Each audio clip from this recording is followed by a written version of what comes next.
Welcome back, trainers, and in this video we have some more information, or at least a teaser trailer regarding the next season. We did go over an icon that data miners did find yesterday that looked like Pokemon Black and White, which could lead us to receiving Reshiram Black and White in the future.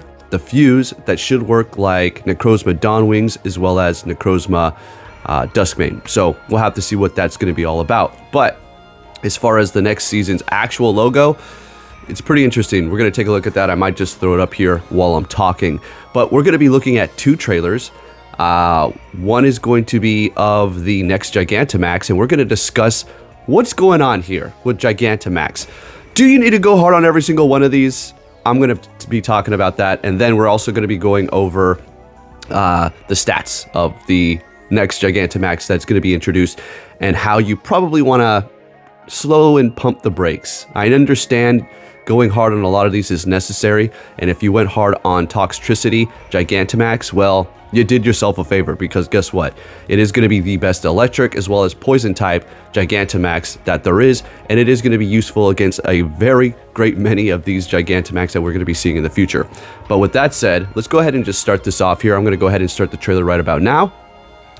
So it starts off, this is a new one here, and there's Pikachu on the screen, so you can expect to see Gigantamax Pikachu in the future. Yes, it's electric. Toxtricity is still going to be better.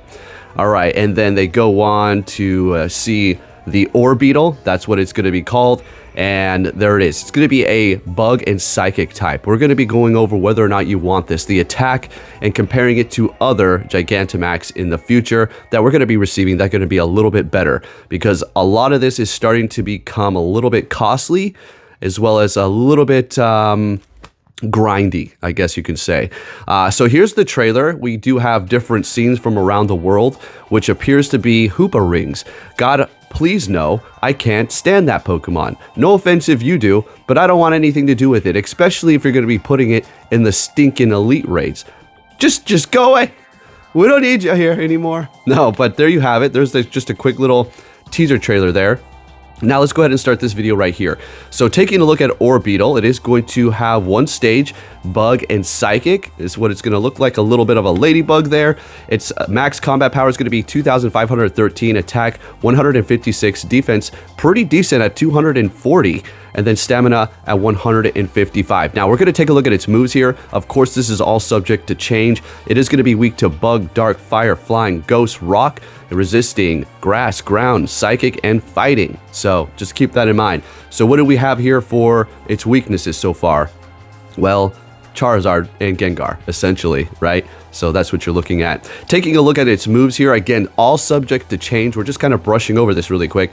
Orbeetle is going to have Confusion and Struggle Bug for the quick moves, and then for the charge moves, it's going to have Bug Buzz and Psychic. So they may update its move pool in the future, but that's looking like what we're going to be receiving for now as far as Orbeetle is concerned. Now, taking a look at another Gigantamax that we're going to be getting in the future, has not been teased yet. Just want to give you a little bit of a heads up. We have this one here. Scorch. So it is going to be, is that how you say it? Fire and Bug. So it is going to have that bug typing on it. Obviously not the psychic. Its max combat power is going to be 3,381, attack a lot higher than the other one, 220, defense a lot lower, 158, but stamina up to 125, not bad. For some reason, this design of this Pokemon, I love it. The Gigantamax in its other form too. Now, taking a look at its moves, what do we have here? Again, all subject to change. We do have Bug, Bite, Ember for the charge moves, Heat Wave, Bug Buzz, Crunch, and Lunge for the charge moves. Not bad move pool there, a lot better than the other one. Now, taking a look at all the Gigantamax Pokemon here, this is very a crude way here. We're just going in, all right? Just going to scroll down the screen. So taking a look at the other types. So Gengar is going to be your best ghost type attacker. So if you went hard on that, you're looking good. If you went hard on Toxtricity, you're looking good. You got the top tiers. We have many different ones coming up that are going to be pretty awesome, that those are going to be doing very well up against. So we have the Orbeetle there, Psychic and Bug. And then you have another bug type, which is going to be that Fire Centipede that we just went over. And then you're going to have a better Psychic type. It's going to be Hatena's fully evolved form in its Gigantamax. It's going to be Psychic and Fairy. Toxtricity is going to be great up against that. Also weak too because of the Psychic, but Poison. But Gengar will come in clutch for that. Also weak to Psychic too, so just keep that in mind. You have Grimmsnarl, which Toxtricity is going to be good up against as well with the poison. You don't need a poison charge move. That's good. Just the quick move. Remember that, right? Because of the charge move when you're Gigantamaxed. As far as that fairy cake, I don't even know what the hell. That's just going to be another fun one, okay? Like a shiny collector. As far as these other ones here, the steel, you do have that dragon and steel, which is probably going to be one of your best steel types to get. As far as the dragons are concerned, I haven't gone over all of the numbers, but you do have a few other ones. That apple core, the apple dragon, which is just hilarious to me. And then you have more down here, and it looks like your best type is going to be for fire. I wouldn't say it's going to be the centipede. It's going to be probably Charizard, but the second one is going to be that. But for bug typing, it is going to be the centipede. So as far as Orbeetle is concerned, just a dex entry and a shiny collecting thing. You do have the Hentenna full evolved form as well, so you can go psychic for that. And as far as the Orbeetle is concerned, it's just going to be an interesting filler, Gigantamax filler. Just like we have the mega fillers, you know, there's a few that are just kind of meh, like, what am I doing with this thing here? They could come in handy in some situations, but not necessarily all the time. You could use it for an event like, for instance, Sableye with his Ghost in Dark. Its combat power doesn't reach that high. You're not necessarily going to be using it in raids, so you could just use it to get a boost during a particular Ghost and Dark event, Halloween time, or whatever other time they bust out those two types together, or at least one. And if you like Sableye, simple as that. So it's just kind of a filler thing going on, but I just wanted to let you all know what's going on here. And as far as being a little overwhelmed with all this stuff and not liking the Gigantamax system, I get it, because some of you just simply don't have people in your area.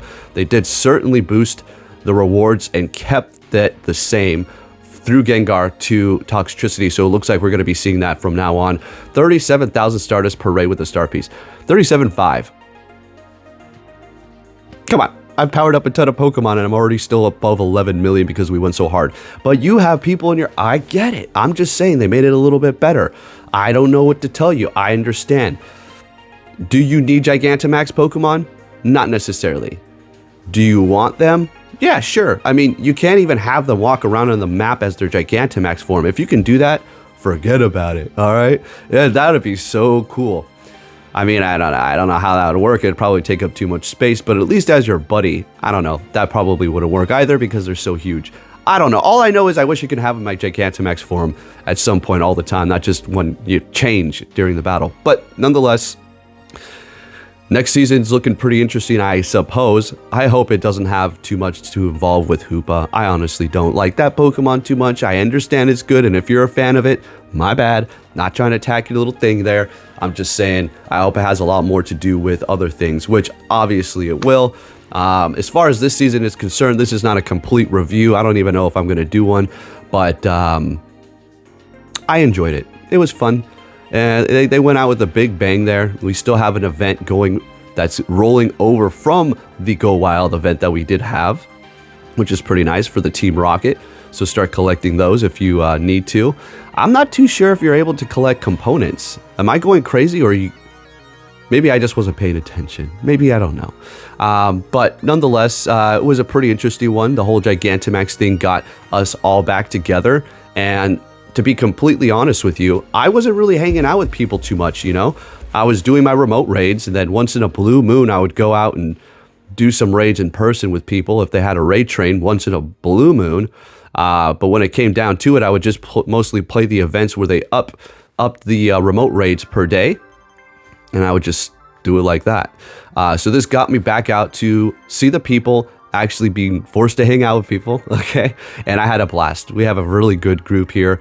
There's really not much more to say, and I appreciate everybody who organized everything, and it was just smooth as butter, really, to be honest with you. Made it not too much of a headache. Anyways, rambling about nothing now. There you have it, folks. Looking pretty interesting. Don't need to go so hard on every single Gigantamax Pokemon, all right?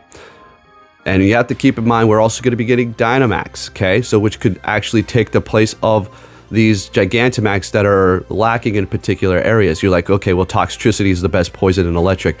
Well, what happens when we get Dynamax with higher attack? What's going to happen then? Well, okay, you got me there. But when it comes to Gigantamax, that's what I'm focusing on. But anyways, if you did enjoy this video, please give it a thumbs up. I'll be keeping you up to date on what's going on here. If you can give this video a thumbs up, that'd be much appreciated. And I'll catch you all next time. Take care.